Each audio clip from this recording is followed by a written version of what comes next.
Salamat sa lahat! I've been running most of my life, blowing smoke. Tapos ito, ano to? Ano yan? Palayan. Hindi yan palayan. Ano yan? Cactus yan.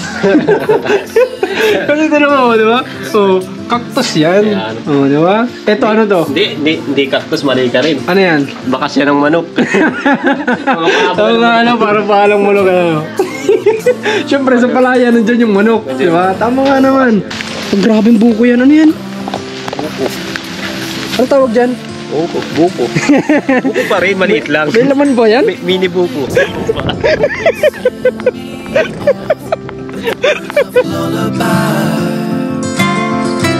Ay, may ano? Kalabaw, makikidaan lang kami. Kamagalit. Good morning everyone. Ngayong araw po ay another day, another mission na naman po. At pupunta tayo ngayon sa Panganiban. Dahil kahapon nga dapat yung mission natin doon. At ngayon ay nandito naman na si Rans. Kasi kahapon, gabi na rin halos yata sila Rans dumating. Hindi ko alam, basta hindi ko naman natanong. Pero alam ko, hinapon na sila bago nakarating dito galing sa pagpapacheck up ng mama niya.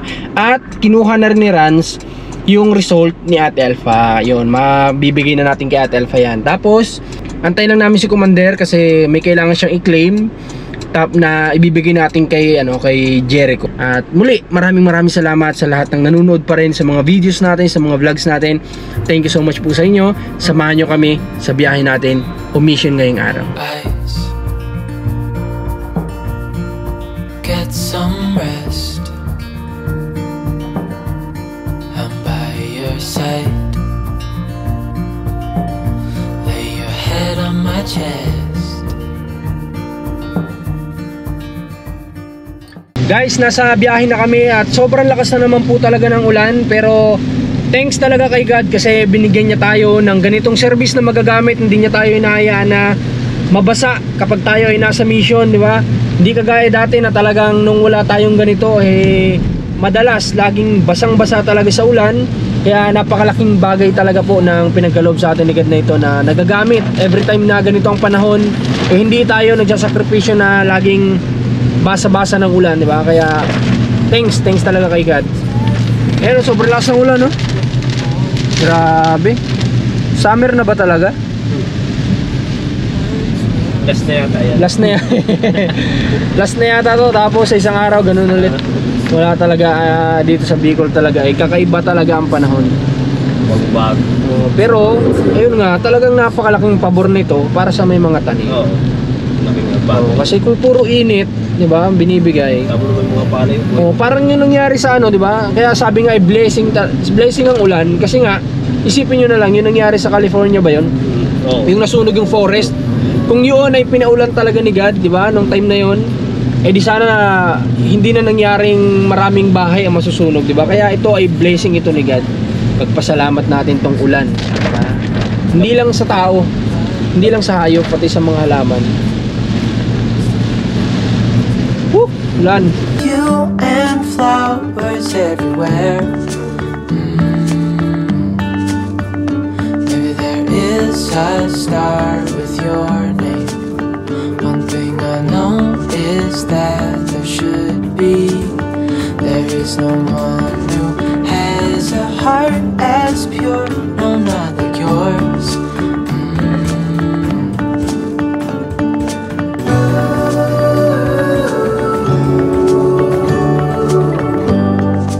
At nang dumating nga kami sa lugar nila Dayan, ay nakaramdam kami ng gutom. Kaya't nakakita kami dito ng nag-iisang tindahan at dumating nga kami dito ay mag-aalas 2 na ng hapon.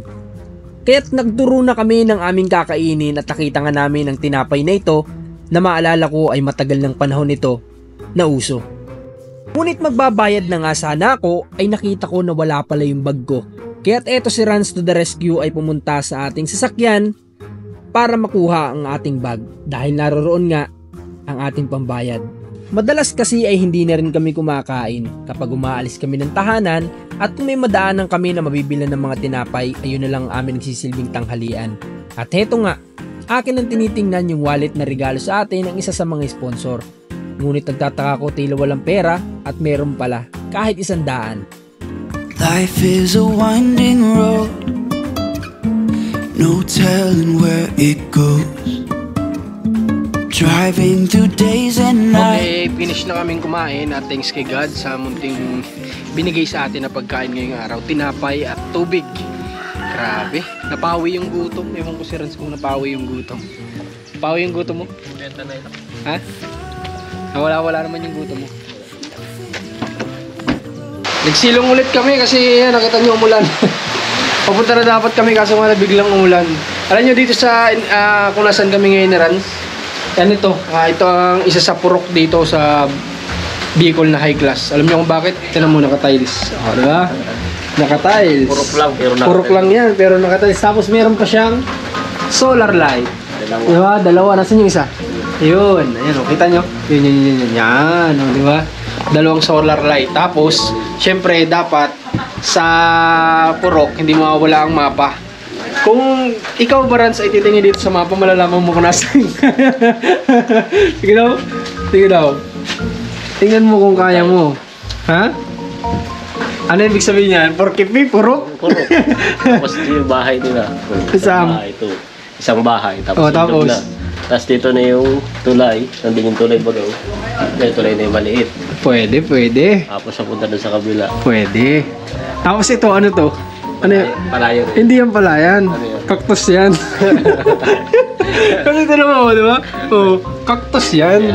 Oh, di ba? Ito, ano to? Hindi cactus, mali ka rin. Ano yan? Bakas yan ng manok. Oo nga, parang palang manok ano. Siyempre, sa palayan, nandyan yung manok. Di ba? Tama nga naman. Hindi mo kailangang i-drawing dyan yung palay. Dapat yung manok. Ay, baka mamaya galitan tayo ng nag-drawing yan. So, baka sabihin, pinagtatawanan natin. Hindi naman. Ay, ito may ano pala. May sign. Kapag ganitong drawing, rice field. Kapag ganito, fish pond. Kapag ganito, may curve na ganito, ibig sabihin, ridge. Kapag letter P, purok. Tama nga naman. Tapos ito siguro, pangalan ito ng mga may-ari ng bahay. Para nga naman kung may hahanapin ka, galing. Galing nga naman guys, di ba? Kung may hahanapin ka guys na alam mo yung pangalan. Saka bilib ako. Bakit? Third place. Third place? Second place. Saan? Clean and green contest. Oh, galing. Di ba? Clean and green contest. Second place, Purok 3. So, congratulations sa barangay nila Dayan. Malinis na ito. Kasi malinis talaga to. Tiles ba naman? Tapos nakabuhos pa yung ganito. Talagang ano. At saka yung pag-maintain ng tao. Di ba? Hindi lang dahil yung purok nila ay maganda yung pagkagawa. Dahil din sa tao yan. Di ba? So, ibig sabihin pala ito ay fish pond. Ayan. Fish pond yan. Yan mga yan. Tapos ito, rough road. Kasi kulay brown ay. Kung ito ay white, sementado yan. Di ba? Pero, may rough road ba? Ito lang naman ang rough road, di ba? Dito lang naman. Ayun, sementado na sa... Sementado na halos lahat yan sa dinaanan natin. Dati siguro. May mga lang, may mga medyo may mga sira lang na semento, pero sementado pa. Matagal ng drawing siguro yan. Grabe. Yan, tigil na. Tara. Tigil na yung ulan. Punta na tayo. Napakagaling talaga ng panahon. Basain ka konti. Tapos tigil konti. Yan, naulan na. Paulan na ulit. Galing talaga. Nadaan tayo dito sa na putik-putik na daan nila Dayan. Presko nga dito, Hindi maalinsangan. Province talaga. I love province. Post ako sa Facebook ko niya nung isang araw kung syudad o probinsya ang pipiliin mo. Kayo ba? Probinsya o syudad, di ba? Tsaka yung reason kung bakit, comment nyo sa baba. Ha? Ulan o init. Ulan o init. Ayan, umulan na naman. Lalabas pa lang ngayon. Dito natin dati na vlog si Dayan, yung first vlog dito. Ito yung nagsisilbi nilang pinagagawa ng pawid. Diba? Kaso wala na, sira na. Bumagsak na. Bagyo yata. Grabing ulan. The best. Buko po, wala. Saan? Grabing buko yan. Ano yan? Buko. Ano tawag dyan? Buko. Buko pa rin, maliit lang. May laman ba yan? Mini buko. May laman pa ba yan? May sabang. Bili bubo. Right. Vlog muna tayo. Interview muna tayo kay Ladean, guys. With your hand on your heart, please tell me which way to go. Oh, palabas na kami, guys, at nakapag-vlog na kami. Abangan nyo na lang yung vlog natin kay Dayan by tomorrow. Tomorrow morning, upload ko po yan. At masaya po ang team namin na nakikita namin na may pagbabago sa buhay din nila Dayan. At saka yung iba pa nating tinutulungan. At yun lang naman yung gusto natin. Wala naman tayo ibang gusto kundi makapagpasaya ng mga kababayan natin sa tulong ng mga tumutulong sa atin, sa mga nagtitiwala sa atin. Sobrang pasasalamat po namin kasi lagi naming pinag-uusapan, guys, di ba, na hindi naman natin talaga totally sila kilala. Napanood lang naman nila tayo, di ba?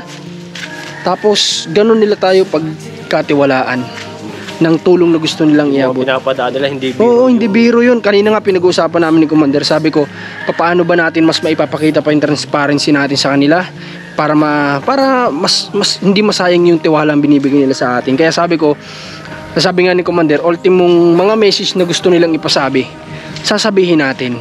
Tapos yung mismong amount, kahit piso pa yan, dapat nandyan yan.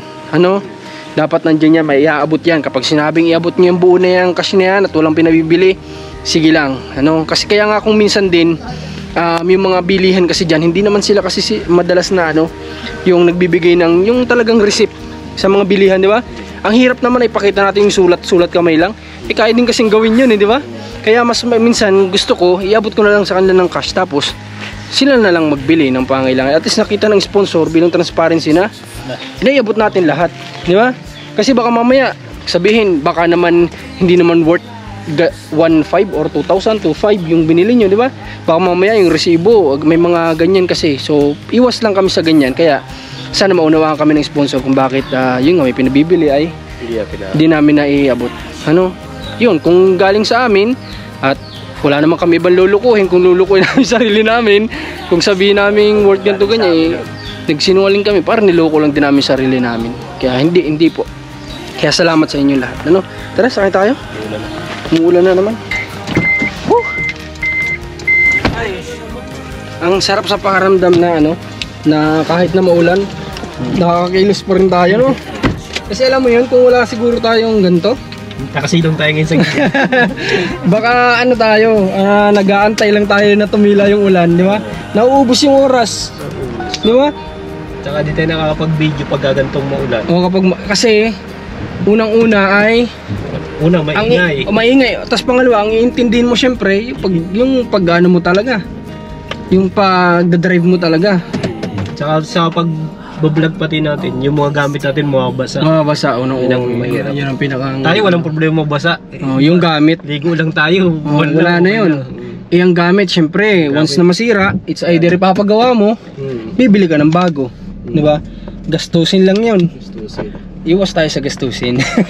Doon tayo sa safe. Doon sa hindi tayo masyadong magagastusan. Kasi nga mayroon, tayo ay charity vlogger tayo ay. Hindi tayo yung parang mga daily vlog, daily life na pinapakita lang yung buhay nila. Tayo ay gumagastos araw-araw sa gas. Unang-una sa gas pa lang, di ba?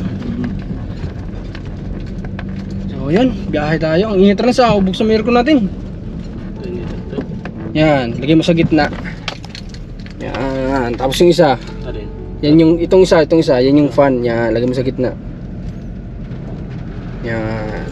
Kaya nga po sabi ko dito kay Rans, kapag ka medyo talagang yung hindi medyo maluwag-luwag ang oras, mag-aral-aral po mag-drive para na sa ganun na yan. Medyo may kapalitan naman tayo kapag medyo malalayo yung biyahe. Tsaka kapag ka may mga papasuyo na pwedeng 4 wheels. Paano na lang kung wag naman sana mangyari, di ba? Paano na lang kung akong driver may sakit tas may emergency. Wala na magdadrive, di ba? Kung may iba pang nakakaalam magmaneho sa amin. Tatali na lang kita doon sa motor. Di ba? Yun ang iniisip ko. Kaya sabi ko, tatali mo sa bayawang. Kaya sabi ko, sila ni Mac dapat paano mag-aral-aral sila magmaneho. Si Commander nga sana kaya. Si Commander din sana tinuturuan ko, kaya lang medyo malakas kasi yung loob niya eh. Ewan ko kapag kompleto na ang tulog. Kulang doon sa tulog. Ayun yung lagi niyang rason, kulang daw sa tulog. Ang galing, may court dito kahit liblib, ano? Ano pati covered. Covered. Covered court. Yan yung nakakabilib din sa mga barangay, ano, sa mga namumuno, na pinaparanas din nila sa mga nasasakupan nila kung ano yung meron yung ibang barangay na nasa medyo lantad, di ba? Galing. Eto na. Mga event. Oh, may mga event, may pagdadausan, ano? Pagdadausan. Pilipinas! Ano na? Ito yung sinasabi ko kahapon eh. Okay lang naman yung basta may court. Okay lang yung kalsada, basta may court. Yan importante. Hindi, konti lang naman.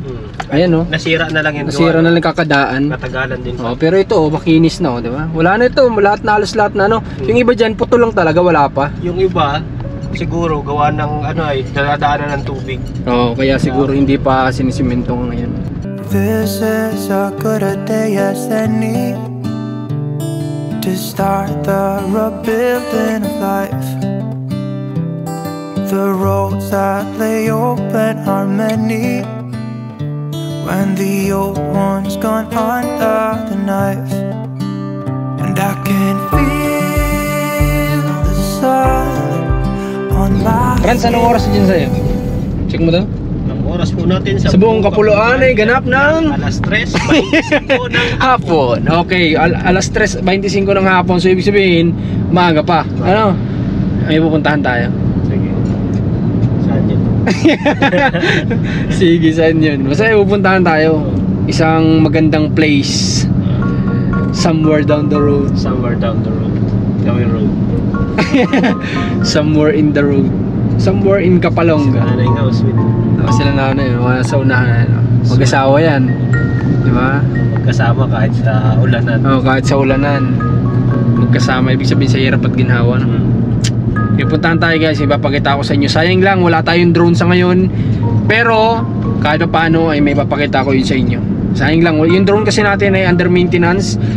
Kasi nga ay na-overcharge yata.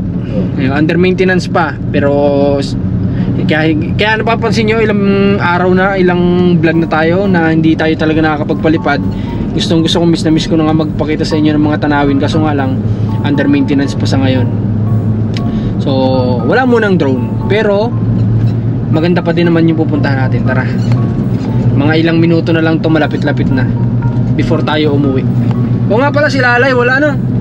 Wala po si Lalay guys. Alis sila lang. Saan daw papunta? Pa sentro daw ay sabi nila. Sentro ng Panganiban? O kasi kakasal yung kapatid niya. So wala, hindi natin nadatnan. Ay, nadatnan pala. Ano lang, may lakad lang. Lakad. What if the world had more of your smile? What if the wind could spread your love? What if your sweetness could reach everyone? There'd be no wars. Maybe the birds will sing about your heart. Maybe the trees will whisper the word. Maybe the sun will spread your joy to the ones who lost their hope. Guys, labas na tayo at nandito na tayo sa sinasabi kong place na napakasarap puntahan. Kumbaga para sa akin ay ano, kapag ka medyo mabigat yung dinadala mo dahil mataba ka na, hindi, joke lang. Yung ano, mag-jogging dito. ang sarap mag-jogging dito. Pag bumotor ka punta dito tapos jogging. At saka yung may bigat kang dinadala sa dibdib mo tapos punta ka dito sa place na to, siguro makakatulong din. May pagdating natin dito sa mismo pupuntahan natin, papakita ko sa inyo. Doon namin pinarada yung sasakyan kasi nga wala na yata dito, medyo alanganin na dito. Pababa na kasi dito eh. Sayang lang yung drone sana, perfect dito. Di ba? Sayang. Kaya pabili ako lang sa akin. Human drone muna tayo ngayon. Human drone muna tayo ngayon. May oras pa naman para may pakita namin sa inyo. Grabe no? Kasi may pagkakas. Saan? Wala na, gilid na yan eh. Alam ko yun, nakapunta na ako dito eh.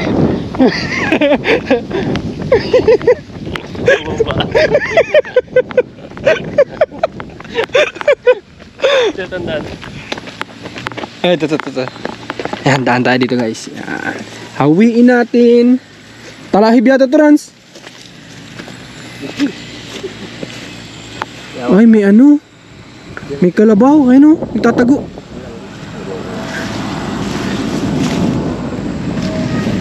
Ayun, may sasakyan na dumaan oh. Ha? Kalabaw, makikidaan lang kami. Kamagalit. Oh, grabe ganda. Ganda talaga dito guys. Grabe. Oh, eh. Grabe guys. Wow. Wow. Uy, wala bang ibang gusto nakita lahat? Tingnan nyo guys oh. Kung nasan tayo ngayon. Diba? Taas. Grabe. Woo! Meron pa dyan? Ganda! Woo! Woo! Ayun o guys, dagat. Ayun o, yun, dagat, di ba? Ganda, grabe. Oh, pag yung sunset ano, ganda dito. Grabe, dala ka lang dito ng ano mo, ng panlatag kapag summer, no? Yung hindi na sobrang ano, yung palubog na talaga, yung sunset na talaga. Oh, grabe guys. Sobrang ganda, sobrang refreshing sa ano, sa mata. Diba? Ulan yata Rans ah. Ganda.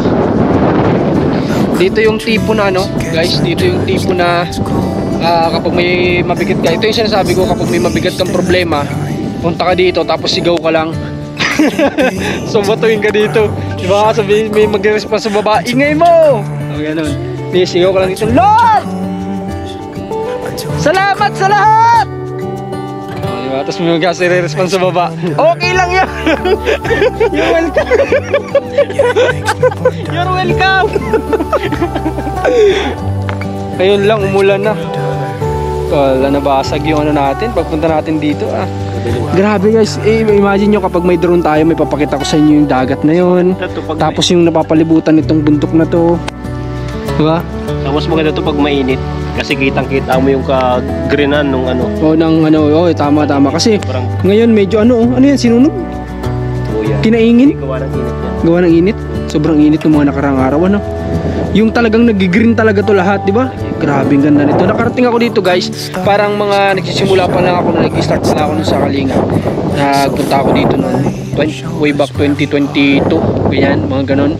Nagpunta ako dito tapos sobrang ganda talaga, as in green na green ito ng mga time na yon. Kaya sabi ko, one time babalik tayo dito para tingnan ulit yung itong place na to. Kasi Commander nakarating na rin dito at may mas maganda pa ngayon na gawin. Oh, di ba? Meron? Oh, di ba? May sumagot. Sabi sa inyo guys, may sasagot dito. May nagsagot sa amin.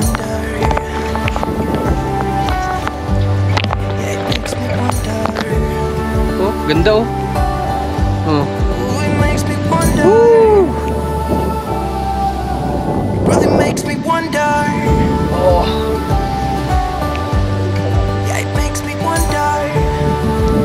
Ganda no. Sabi sa inyo maganda dito. Lalo kung di umuulan, mas maganda. Mali yung timing natin. Mali yung timing natin, maulan.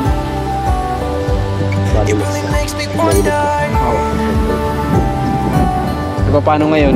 Uwi na muna tayo. At least may naipakita tayo sa mga manonood natin, di ba? Naipakita natin yung ganda dito. Next time babalik tayo dito kapag maganda ang panahon.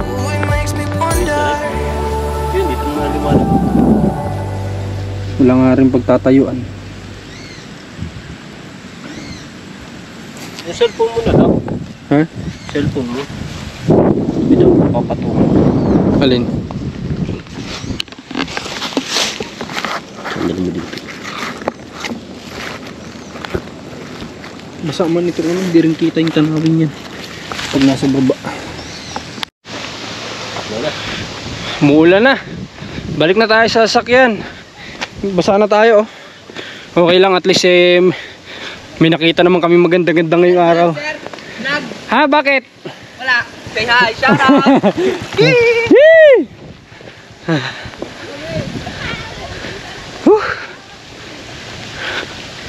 Ay, grabe.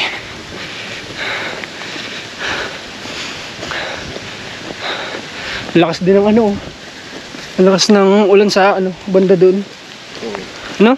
Sayang kung mainit. Sayang kung mainit. Kala ko kasi kanina nung pagpunta natin, Mainit kanina. gaganda na yung panahon, ano? Pagbiyahe natin, mainit. Kaya lang biglang umulan. Next time. Next time, balik tayo dito. Tara na. Muntik pa kaming mawalan ng mic ng receiver na microphone. Buti na lang nakita ni Raz na nahulog, kundi nako, malayo-layo ang babalikan namin. Wala naman ng gamit. Mawawala na naman ng gamit, nawala na nga yung ilaw natin. Wala lang ng ilaw. Wala na naman tayo ng gamit, buti na lang talaga. At saka sabi ko nga baka pagbalik natin kung nandoon pa man, sira na rin kasi nga umuulan, no. Close your eyes. Get some rest.